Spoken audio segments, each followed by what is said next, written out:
नमस्कार मित्रांनो, आज अत्यंत चमत्कारिक आणि विचित्र अशी माहिती मी तुम्हाला सांगणार आहे। कल्पना करा की एखादी व्यक्ती तुमच्या समोर आहे आणि ती अचानक नाचायला लागते। कोणतंही संगीत नाही, गाणं नाही, वाद्यवृंद नाही, सोबती नाही आणि तरीही ती नाचते। तिच्याबरोबर आणखी 3-4 व्यक्ती नाचायला लागतात।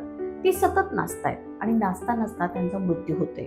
होय, ही कुठल्याही चित्रपटाची किंवा कादंबरीची भयावह कथा नाही, तर ही आहे इतिहासात घडलेली एक खरीखुरी आणि भयावह घटना।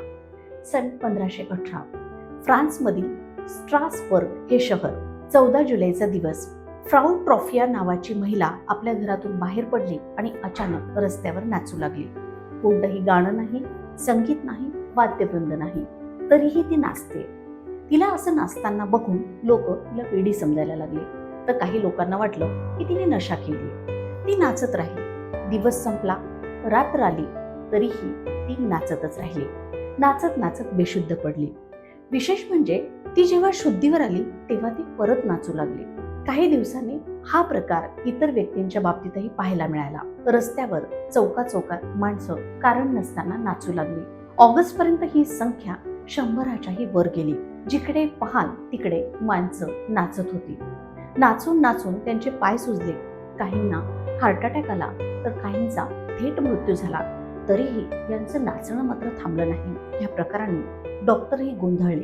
त्यांनाही कळेना की हे नेमकं काय झालंय। काही डॉक्टरांच्या मते शरीरातील रक्त गरम झाल्यामुळे त्याचा परिणाम मेंदूवर झाला आणि लोक नाचू लागली, तर काही वैज्ञानिकांच्या मते शारीरिक आणि मानसिक ताण इतका वाढला की त्याचा परिणाम मेंदूवर झाल्यामुळे माणसं नाचू लागली। भाबड्या लोकांना वाटलं की कोणीतरी आपल्या गावाला शाप दिलाय म्हणून माणसं नाचतायत, तर इतिहासकारांना वाटलं की विषारी बुरशीमुळे माणसांना हा भ्रम व्हायला लागलाय आणि ती नाचायला लागली। मित्रांनो, या घटनेमुळे जवळजवळ 400 लोक मृत्युमुखी पडले।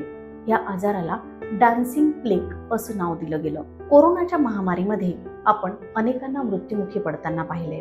कोरोनानंतर आलेले विचित्र आजारही आपण अनुभवले, पण 500 वर्षांपूर्वी डान्सिंग प्लेग नावाचा हा आजार का झाला याचं निदान मात्र कोणी करू शकलं नाही। पण मित्रांनो, जेव्हा या घटनेचा आपण सखोल विचार करतो तेव्हा कळतं की माणसाचं मन तणावात असेल तर अशा प्रकारच्या विचित्र गोष्टी त्याच्या बाबतीत घडतात।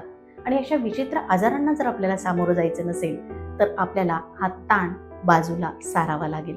त्यासाठी आपल्या आवडीची कामं करा।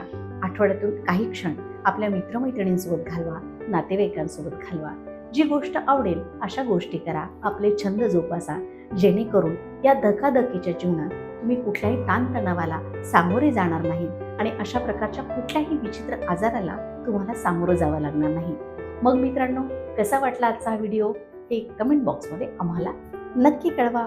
अशाच नवनवीन माहितीसाठी आमच्या YouTube चॅनलला सबस्क्राईब करा आणि फेसबुक पेज तसंच Instagram अकाउंटला फॉलो करा।